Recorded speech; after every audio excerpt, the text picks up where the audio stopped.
আসসালামু আলাইকুম। আজ আমরা এমন একটি ট্যুরিস্ট প্লেস নিয়ে কথা বলবো যেটি বর্তমানে বাংলাদেশের জনপ্রিয় ট্যুরিস্ট ডেস্টিনেশনগুলোর মধ্যে অন্যতম, সাজেক ভ্যালি। আজকের ভিডিওতে আমরা কিছু গুরুত্বপূর্ণ বিষয় সম্পর্কে জানাবো যা সাজেক ভ্যালি ভ্রমণের পূর্বে জানা প্রয়োজন। সাজেক ভ্যালি রাঙ্গামাটি জেলার বাগাইছড়ি উপজেলার অন্তর্গত সাজেক ইউনিয়নের একটি বিখ্যাত পর্যটনস্থল। এটি ভূপৃষ্ঠ থেকে 1800 ফুট উচ্চতায়, যেন এক প্রাকৃতিক ভূস্বর্গ। চারপাশে সমুদ্রের ঢেউয়ের মতো বিস্তীর্ণ পাহাড় সারি আর তুলোর মতো মেঘ।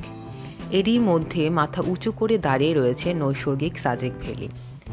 সাজেক যাওয়ার জন্য পূর্বে যেতে হবে খাগড়াছড়ি, তাই প্রথমে ঢাকা আরামবাগ বাস কাউন্টার থেকে বাসে উঠতে হবে। ঢাকা থেকে খাগড়াছড়ির কয়েকটি বাস সার্ভিস পেয়ে যাবেন। তার মধ্যে উল্লেখযোগ্য শ্যামলী পরিবহন, শ্যামলী এনআর ট্রাভেলস, ইগল পরিবহন, সেন্ট মার্টিন পরিবহন, গ্রিন লাইন এবং শান্তি পরিবহন। নন এসি বাসের টিকিট মূল্য 750 টাকা এবং এসি বাসের সর্বনিম্ন ভাড়া 1200 টাকা এবং সর্বোচ্চ ভাড়া 1600 টাকা। ঢাকা থেকে বাস ছেড়ে যাবে রাত 10:30 থেকে 11টার মধ্যে। কুমিল্লায় দেওয়া হবে যাত্রা বিরতি। প্রায় সকাল 7টার দিকে পৌঁছে যাবেন খাগড়াছড়ি শাপলা চত্বরে। খাগড়াছড়ি থেকে সাজেকের দূরত্ব 70 কিলোমিটার। খাগড়াছড়ি থেকে সাজেক যাওয়ার জন্য 3 ধরনের যানবাহন পাওয়া যায়: সিএনজি, চাঁদের গাড়ি এবং মাহেন্দ্রা গাড়ি। সিএনজিতে যেতে চাইলে গুনতে হবে 6 থেকে 7,000 টাকা। সাথে থাকবে সাজেকে এক রাত্রি যাপন এবং খাগড়াছড়ির কিছু দর্শনীয় স্থান ঘুরে দেখানো। এতে যেতে পারবেন 4 থেকে 5 জন এবং চাঁদের গাড়ির জন্য 12 থেকে 13,000 টাকা। যেতে পারবেন 12 জন। যারা সংখ্যায় কম লোক যাবেন তারা অন্যদের সাথে শেয়ারে যেতে পারবেন। জনপ্রতি পড়বে প্রায় 1,000 টাকা। আরও বেশি দিন সাজেকে স্টে করতে চাইলে সেই অনুযায়ী গাড়ি ভাড়া বৃদ্ধি পাবে। প্রায় সকাল 8টায় খাগড়াছড়ি থেকে গাড়ি ছেড়ে যাবে সাজেকের উদ্দেশ্যে।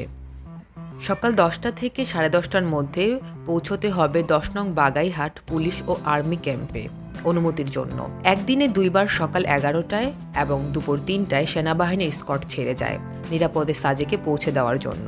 আপনি সাজেক যেতে চাইলে এই দুটি স্কটের যে কোনো একটি স্কট আপনাকে অবশ্যই ধরতে হবে, অন্যথায় সাজেক যাওয়া সম্ভব নয়। পাহাড়ের আঁকাবাঁকা পথ উপভোগ করতে করতে প্রায় দুপুর 1টা নাগাদ পৌঁছে যাবেন কাঙ্ক্ষিত সাজেক উপত্যকায়। এবার আসি হোটেল সম্পর্কে কিছু গুরুত্বপূর্ণ কথায়।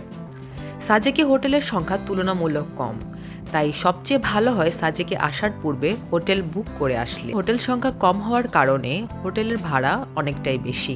মোটামুটি ধাঁচের রুমগুলো 3,000 থেকে 2,500 এবং ছুটির দিনে আসলে 3500। বেশি মানুষ থাকলে আরও 500 যোগ হবে। সাজেকে খাবারের মান মোটামুটি ভালো। সব খাবারের দোকানের খাবার সুস্বাদু না হলেও কিছু খাবারের দোকান রয়েছে যেখানের খাবার বেশ মন ভোলানো।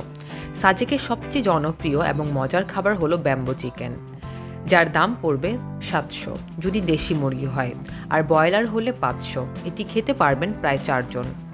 সাজেকের সর্বোচ্চ চূড়া হলো কংলাক।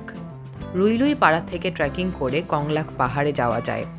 কংলাক যাওয়ার পথে মিজোরাম সীমান্তের বড় বড় পাহাড়, আদিবাসীদের জীবনযাপন, চারদিকে মেঘের আনাগোনা দেখা যায়।